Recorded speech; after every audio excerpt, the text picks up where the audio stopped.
नमस्कार, स्वदेश न्यूज देख रहे हैं आप। मैं हूं आपके साथ राखी और बात करेंगे 100 दिन का रोड मैप। उत्तर प्रदेश की सत्ता लगातार दूसरी बार संभालने वाले मुख्यमंत्री योगी आदित्यनाथ बेहद जुदा रूप में हैं। मंत्रिमंडल की शपथ के अगले ही दिन शीर्ष अधिकारियों के साथ बैठक में मुख्यमंत्री योगी आदित्यनाथ ने सभी विभागों के 100 दिन, 6 महीने तथा साल भर का रोड मैप तैयार करने का निर्देश दिया था। मुख्यमंत्री अब उसी पर अमल कर रहे हैं। मुख्यमंत्री योगी आदित्यनाथ ने अपने दूसरे कार्यकाल में सभी विभागों से अगले 100 दिन की कार्य योजना बनवाई है। इस कार्य योजना से ही सरकार के 100 दिन के रोड मैप पर मंथन भी होगा। सरकार का लक्ष्य नए वित्तीय वर्ष में हर दिन के कार्य का हिसाब भी रखने का है। सरकार का प्रयास उत्तर प्रदेश को सभी क्षेत्र में नंबर 1 बनाने का है। मुख्यमंत्री योगी आदित्यनाथ ने अपने दूसरे कार्यकाल की शुरुआत से ही तय कर दिया है कि सरकार तय रोड मैप पर ही चलेगी। सबसे पहले 100 दिन के लक्ष्य तय किए जा रहे हैं। सभी मंत्रियों ने अपने अपने विभागों के लिए 100 दिन की कार्य योजना बनवा ली है। मंत्रिपरिषद के गठन के तुरंत बाद ही सीएम योगी आदित्यनाथ ने मंत्रियों और सभी विभागों के अपर मुख्य सचिव, प्रमुख सचिवों को निर्देश दे दिया था कि 100 दिन, 6 माह और प्रति वर्ष के हिसाब से 5 वर्ष की कार्य योजना बना ले। इसके साथ ही सभी मंत्री अपने अपने विभाग की अगले 100 दिन की कार्य योजना बनाने में जुट गए।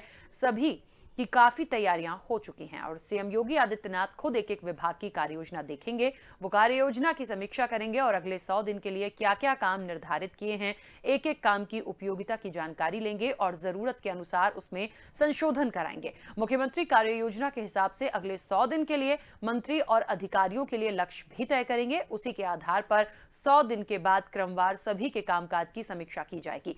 कहीं किसी काम में देरी ना हो, इसके लिए प्रत्येक जिले में प्रभारी मंत्री और नोडल अधिकारी के संयुक्त निरीक्षण का निर्देश वो पहले ही दे चुके हैं। उत्तर प्रदेश में किसी भी पार्टी की 37 वर्ष बाद लगातार दूसरी बार सत्ता में वापसी का रिकॉर्ड बना है। मुख्यमंत्री योगी आदित्यनाथ भी अपने दूसरे कार्यकाल की शुरुआत से ही एक्शन मोड में हैं और देखिए, होना भी चाहिए। यदि एक जनता ने विश्वास जताया है तो उस विश्वास पे खरा भी उतरना है। और वाकई में यदि कहें कि एक लंबे अरसे के बाद उत्तर प्रदेश में यदि दोबारा से रिपीट हुई है कोई सरकार, तो वो भारतीय जनता पार्टी है। तो यूपी के इतिहास को देखें राजनीतिक रूप से तो ये बहुत कम ही हुआ है। तो निश्चित तौर पर ये बड़ी उपलब्धि भारतीय जनता पार्टी की, और ऐसे में 100 दिन की जो बात कही जा रही है वो निश्चित तौर पर उसको कैसे पूरा करेंगे, उसका प्लान क्या है, उसको कैसे इंप्लीमेंट करना है, ये तैयारी अच्छी है। अब इस पे काम कैसे कर पाएंगे, ये एक बहुत बड़ा सवाल है। इनमें किन किन चीजों का समावेश होगा, विभागवार तमाम चीजों का जिक्र किया जा रहा है। विस्तार से चर्चा को आगे बढ़ाऊंगी। मेहमान जुड़े हुए हैं, सबसे पहले आपका परिचय करा दूं। भारतीय जनता पार्टी का पक्ष रखने के लिए विवेक श्रीवास्तव जी हमारे साथ जुड़े हैं। विवेक जी, बहुत स्वागत चर्चा में जुड़ने के लिए। सपा का पक्ष रखने के लिए अकमल इमाम जी हमारे साथ जुड़े हैं। अकमल इमाम जी, आपका भी बहुत स्वागत है। और वरिष्ठ पत्रकार हैं जनार्दन मिश्रा। जनार्दन मिश्रा जी, आपका भी बहुत स्वागत है। चर्चा की शुरुआत विवेक जी आपसे ही करना चाहती हूँ।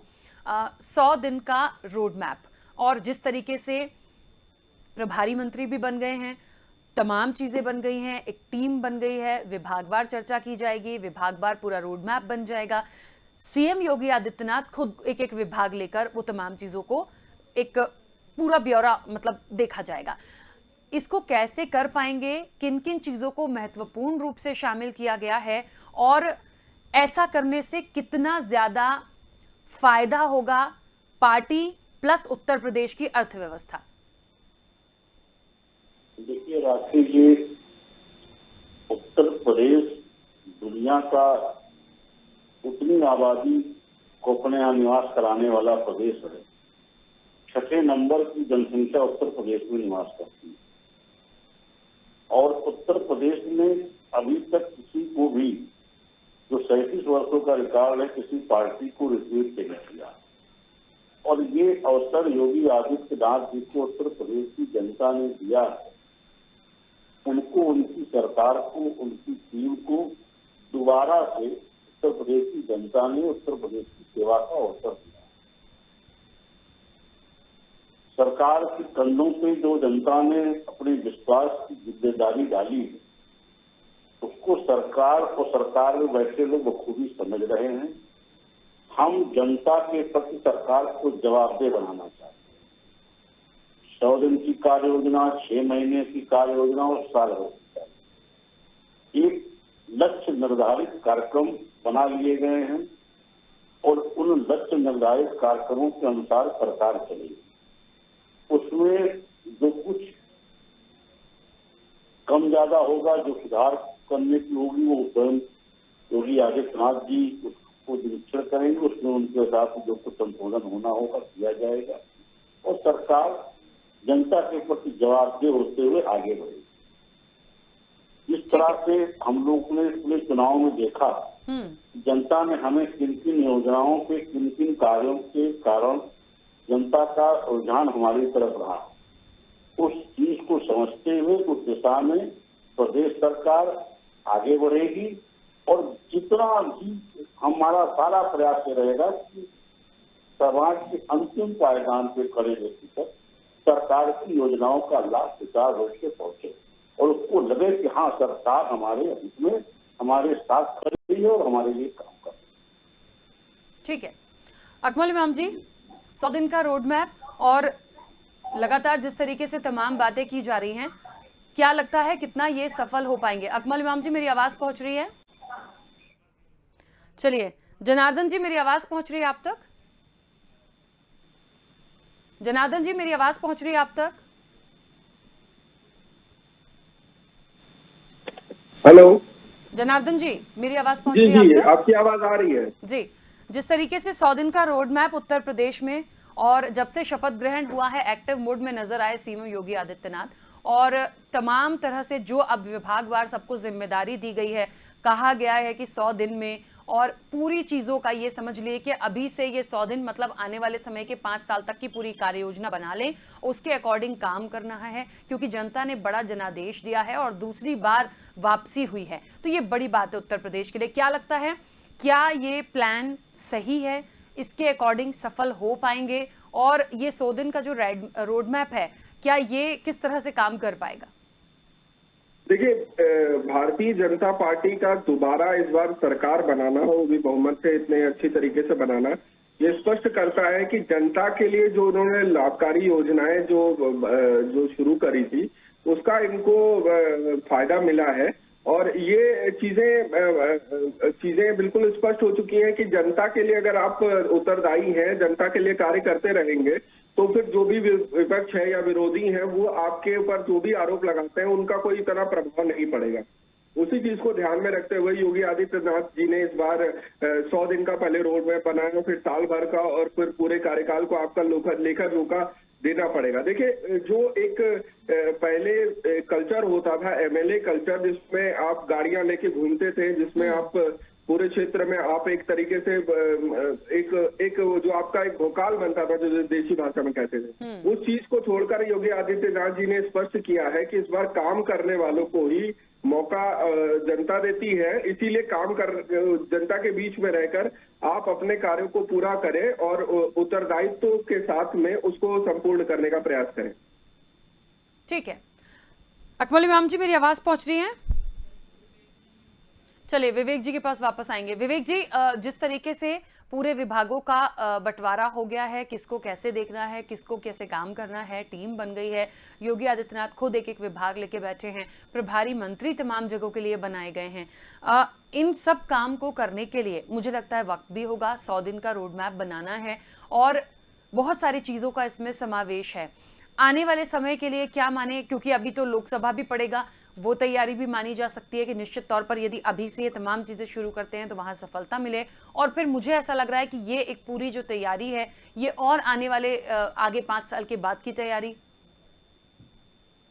ये बिल्कुल राखी जी, हम अगर जनता को अपने गुड डिलीवरी नहीं देंगे और सरकार की योजनाओं का लाभ जनता के अंतिम पायदान तक खड़े व्यक्ति तक नहीं पहुंचाएंगे तो हमें जनता दोबारा मौका नहीं।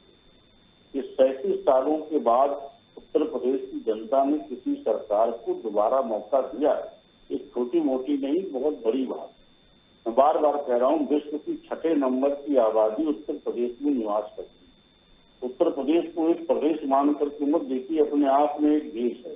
तमाम संस्कृति, तमाम सभ्यता के लोग इस प्रदेश में निवास करते हैं और उस प्रदेश में योगी आदित्यनाथ जी को, उनकी टीम को, उनकी पार्टी को, उनको सबको एक बार दोबारा मौका दिया है, ये बहुत बड़ी बात है। और कितनी जिम्मेदारी देते हुए प्रचंड बहुमत के साथ दिया है, आधा अधूरा बहुमत नहीं दिया है। प्रचंड बहुमत के साथ दोबारा दिया है, तो इसका मतलब जनता ने कहीं न कहीं उनके ऊपर ठीक से विश्वास जताया है। और उस विश्वास के कारण ये उनकी कंधों की जिम्मेदारी है कि जनता को अपना सर्वोत्तम दे, और उस सर्वोत्तम देने के लिए पूरी पार्टी, पूरी सरकार संकल्पित है। और इसीलिए योगी आदित्यनाथ जी ने 100 दिन के लक्ष्य निर्धारित करके कार्य करने की कार्य योजना सारे मंत्रियों को बनाने के निर्देश दिए। 6 महीने की भी कार्य योजना बनाई जाएगी, साल भर की। इससे ये होगा कि डे टू डे उस कार्य योजनाओं पे काम होगा, और जनता तक क्या फीडबैक जा रहा, जनता से क्या फीडबैक हमें आ रहा, वो भी हमें समझने और देखने का मौका मिलेगा। तो सारे मंत्रीगण अपने अपने विभागों की 100 दिन की कार्य योजना बनाने में लग गए हैं और उस अनुसार कार्य करने में लग गए हैं। ठीक है, अकमल इमाम जी, जी क्या कहेंगे 100 दिन के रोड मैप पर? ये जो तैयारी है भारतीय जनता पार्टी की, या सीएम योगी आदित्यनाथ ने जिस तरह से निर्देश दिया है और सभी को विभाग दे दिए गए हैं, तमाम चीजें हैं जिस पर ये 100 दिन का रोड मैप बनेगा, पूरी एक प्रोसेस है और हर विभाग की क्रमवार वो खुद समीक्षा भी करेंगे। ये रोड मैप किस चीज का है, पहले ये तो क्लियर ही नहीं है ना। हम तो समझते हैं कि ये रोड मैप सिर्फ है वसूली का, कि किस विभाग से कितना वसूली होगी, गृह विभाग कितना वसूल के देगा, पीडब्ल्यूडी विभाग कितना वसूल के देगा। 100 दिन का जो रोड मैप है वो चुनाव में जो खर्च हुआ है भारतीय जनता पार्टी का, उसकी वसूली के लिए सारी चीजें की जा रही है। बाकी देखिए, चुनाव जो कुछ इन लोगों ने लड़ा, किसी विकास के मुद्दे पे नहीं लड़ा। अगर विकास की बात की जाए, उत्तर प्रदेश में योगी जी की सरकार में कोई भी विकास कार्य नहीं हुआ। इन्होंने केवल जबानी जमा खर्च और लोगों को भड़का करके, लोगों को बांट करके, थोड़ा कोरोना काल की जो खाद्यान्न बांट करके, घूस दे करके उस पर वोट लिया, और बहुत जगह पर इन्होंने ईवीएम बदल करके और बहुमत की डकैती करके सत्ता बना ली। चलिए, सत्ता इनकी बन गई है, तो रोड मैप किस चीज का बना रहे हैं, पहले इस चीज का खुलासा किया जाए। अभी हमारे भाजपा के प्रवक्ता कह रहे थे कि योगी जी पर विश्वास जता करके लोगों ने वोट दिया, तो योगी जी ने कितना बड़ा छला, योगी जी और मोदी जी का नाम दे देते, कितना बड़ा छलावा किया कि चुनाव जब तक था 4 महीने तक पेट्रोलियम पदार्थों के दाम नहीं बढ़े। चुनाव खत्म होने के बाद प्रतिदिन 80 पैसा लीटर बढ़ा रहे हैं आप। 13 दिनों में 9 रुपया 20 पैसा डीजल और पेट्रोल का रेट आपने बढ़ा दिया। 50 रुपए आपने जो है सिलेंडर का बढ़ा दिया। 250 रुपए आपने कमर्शियल सिलेंडर का बढ़ा दिया। आप तो महंगाई की मार मार रहे हैं। वो लोग जो इनके वोटर्स हैं, जो इनके बहकावे में आकर के गलती कर गए, जिन्होंने इनको वोट दे दिया, आज वो पछता रहे हैं कि हमने तो बहुत बड़ी गलती कर दी, हमने अपने पैर पे कुल्हाड़ी मार ली, ऐसे बनियों को वोट दे दिया जो पहले पूंजी जिन्होंने लगाई और अब वो लूटने पे निकले हैं। तो ये जिस तरीके का काम ये कर रहे हैं, ये कहीं जनहित का काम नहीं करते। न भारतीय जनता पार्टी ने आज तक कोई काम जनहित में और देश हित में किया, और ना ये करेंगे, और ना ये करना चाहते हैं, क्योंकि इनका देश हित पे लेना ही देना नहीं है। ये देश की जनता को भूखा, नंगा और कंगाल करना चाहते हैं। मध्य वर्ग को समाप्त करके एक अमीर और दूसरा गरीब, 2 श्रेणी में हिंदुस्तान को लाने के लिए लोग प्रयासरत हैं। और केवल जिस तरह से अंग्रेजों की हुकूमत चला करती थी, वैसे ही अंग्रेज चले अपनी सरकार चला रहे हैं। रोड मैप किस चीज का है, पहले ये भारतीय जनता पार्टी के प्रवक्ता क्लियर करो। भारतीय जनता पार्टी की सरकार बन रहा, बताए कि इसके पहले जो आपने रोड मैप बनाया था उसमें आपने कितना काम किया, कौन कौन सा विकास का काम हुआ था। अगर विकास का काम हुआ था तो उत्तर प्रदेश में एक भी मोदी जी का और योगी जी का भाषण बताइए जिसमें विकास के नाम पर वोट मांगा गया हो। हर जगह केवल नफरत के आधार पर बांट करके, सांप्रदायिकता फैला करके, नफरत फैला के इन्होंने वोट मांगने का काम किया, कहीं विकास का नाम नहीं लिया। इनका एजेंडा सिर्फ वही है जो 24 का चुनाव आ रहा है, इसके लिए सारी चीजें ये कर रहे हैं। लेकिन जनता इस बार अपने आप को नहीं ठगने देगी इनको, ये ऐसे लोगों को, क्योंकि देख रहे हैं 4 महीने तक आपने कुछ नहीं बढ़ाया, 4 महीने पर रोज बढ़ा रहे हैं, रोज बढ़ा रहे हैं, रोज बढ़ा रहे हैं। क्या तरीका है ये? जनता को लूटने वाली सरकार पूरी तरह से हर मामले में पिछले 5 साल भी एकदम बेकार थी, और जनता की किसी भी मामले पर खरी नहीं उतरी थी। झूठ फरेब फैला के फिर सत्ता बना लिए, लेकिन ये जनता के हित करने वाले लोग नहीं है। ठीक है, इससे पहले कि मैं जनार्दन मिश्रा जी के पास जाऊं, कई सारे सवाल अकमल इमाम जी ने उठाए विवेक जी। कि ये 100 दिन का रोड मैप जो है ये पहले क्लियर हो जाए कि किस तरह से करना चाह रहे हैं, क्योंकि उनको तो लग रहा है विभागवार तमाम बैठक और जो तमाम चीजें हैं वो वसूली के लिए हो रही है। जिस सरकारों ने जो किया है उनको हर तरफ वही नजर आता है।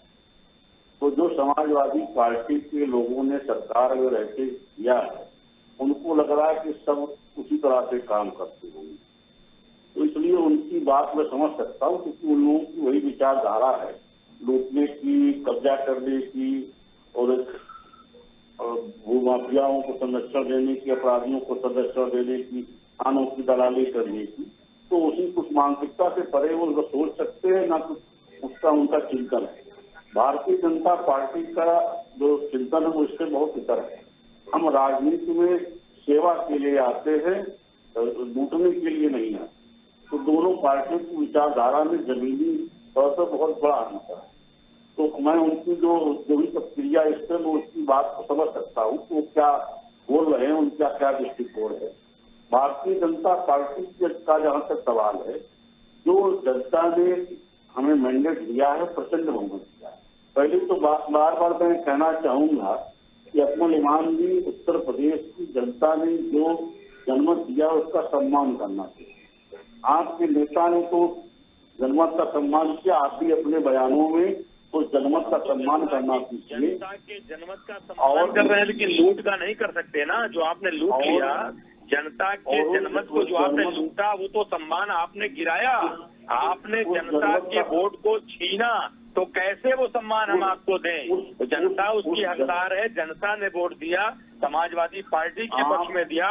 समाजवादी पार्टी के लोगों ने ईवीएम नहीं बदली, ईवीएम की रखवाली कर रहे। उसके पहले आपने बदलवा दी, आपने जीत लिया।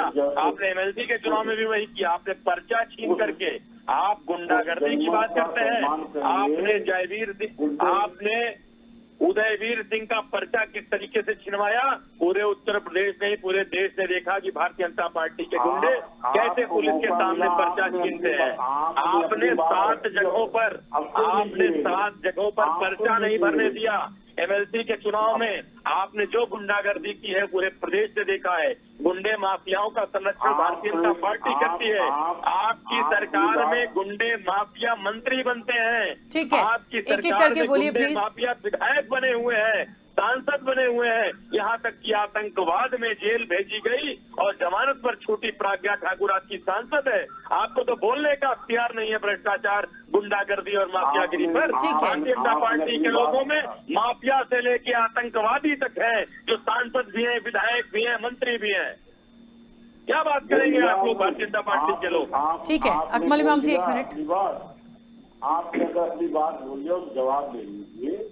सेना के ट्रकों पे पत्थर फेंकने वाले आजम खान जैसे आतंकवादी आपकी पार्टी में, उनको हमारी सरकार अगर आजम खान पर आतंकवाद चाहे, मैं फिर कहूंगा माफी मंगवाइए राखी जी, फिर वही बात होगी।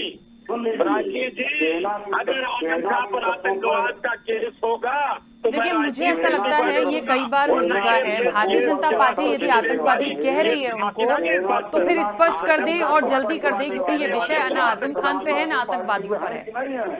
भारत मां को डायन बताने वाले आजम खान जैसे आतंकवादी नहीं है।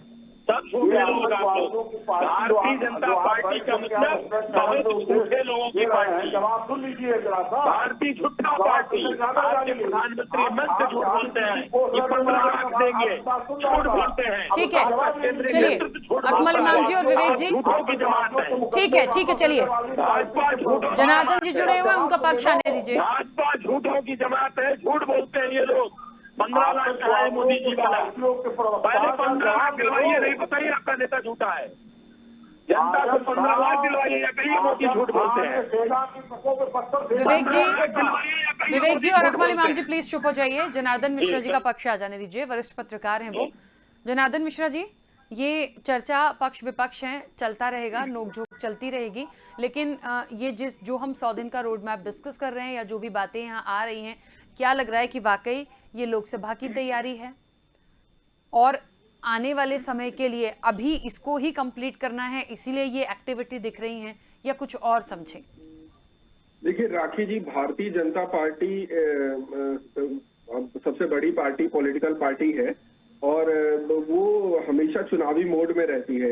इसके बाद में वो नेक्स्ट जो लोकसभा इलेक्शन है उसकी नींव अभी से वो रखना चाहते हैं, और ये सारी योजनाएं जो है और जनता के सामने अपने कार्यों का लेखा जोखा रखकर वो आगे इसको आधार बनाएंगे अपने चुनावी मुद्दों का, जो अगला इलेक्शन होने वाला है।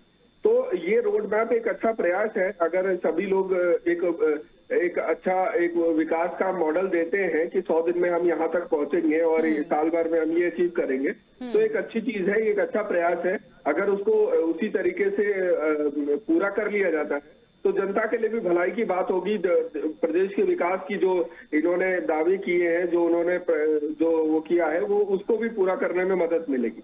ठीक है। अच्छा अकमल इमाम जी, इस 100 दिन के रोड मैप के जरिए यदि कोई ऐसे पॉइंट सामने आते हैं या पार्टी सामने रखती है, तो क्या यदि वो वाकई हितकारी है विपक्ष साथ देगा, उसकी सराहना करेगा, या सिर्फ विपक्ष में है तो सवाल उठाएंगे? निश्चित तौर पे राखी जी, जनता के हित की बात होगी तो हम सत्ता के साथ खड़े रहेंगे, लेकिन अगर जनता के हित की बात नहीं होगी तो हम निश्चित तौर पे विरोध करेंगे। अब अगर जनता की भलाई की बात होगी, हम देखिए कि इन्होंने ये जो कोई भी काम ऐसा करते हैं जो जनता को के लिए अच्छाई होती है, हम उस पर कोई क्रिटिसाइज नहीं करते, लेकिन अगर हर काम इनका कोई काम है ही नहीं जो जनहित में हो ना, हम तो विरोध इसीलिए कर रहे हैं। इनका एक काम तो बताइए जो जनहित में किया हो। डीजल पेट्रोल क्या जनहित में बढ़ रहा है? गैस का सिलेंडर क्या जनहित में बढ़ रहा है? आपने वोट के लालच में खाद्यान्न दे दिया 5 किलो। हम 5 किलो का राशन यानी 20-22 रुपए का राशन, सब सरकारी रेट का 20-22 रुपए का राशन 22 रुपए के झोले में लेकर जाते हैं और 1050 के सिलेंडर पे पकाते हैं, 200 रुपए किलो का तेल और महंगा मसाला डाल करके। तो आप बताइए क्या अच्छा लगता है? ये शर्म आनी चाहिए भाजपा के लोगों को। वोट का लालच दे करके, खाद्यान्न दे करके वोट लेते हैं और फिर उसके बाद डीजल पेट्रोल सारी चीजें वसूली करते हैं। ठीक है, देखिए समय की सीमा है, मुझे बीच में रोकना होगा। चर्चा बड़ी है, समय की सीमा है। आप सभी का बहुत शुक्रिया इस चर्चा में जुड़ने के लिए। देखिए 100 दिन के रोड मैप पे बात हो रही है और 100 दिन के रोड मैप पे सबको काम दे दिया गया है, डिवाइडेशन कर दिया गया है किसको क्या करना है। सीएम योगी आदित्यनाथ खुद उसकी समीक्षा भी करेंगे, यदि कहीं संशोधन होगा तो वो भी देखा जाएगा। विपक्ष है, सवाल उठाएंगे, लेकिन हाँ ये जरूर देखना होगा कि ये 100 दिन का रोड मैप जो निकल कर आएगा उसमें किस तरह की चीजों को शामिल किया गया है, कितना फायदा जनता को है, उत्तर प्रदेश के लिए कितना फायदेमंद है, ये जरूर निश्चित तौर पर विभागवार जो चीजें आती है निकलकर वो देखना दिलचस्प होगा। फिलहाल चर्चा में इतना ही, दीजिए इजाजत, नमस्कार।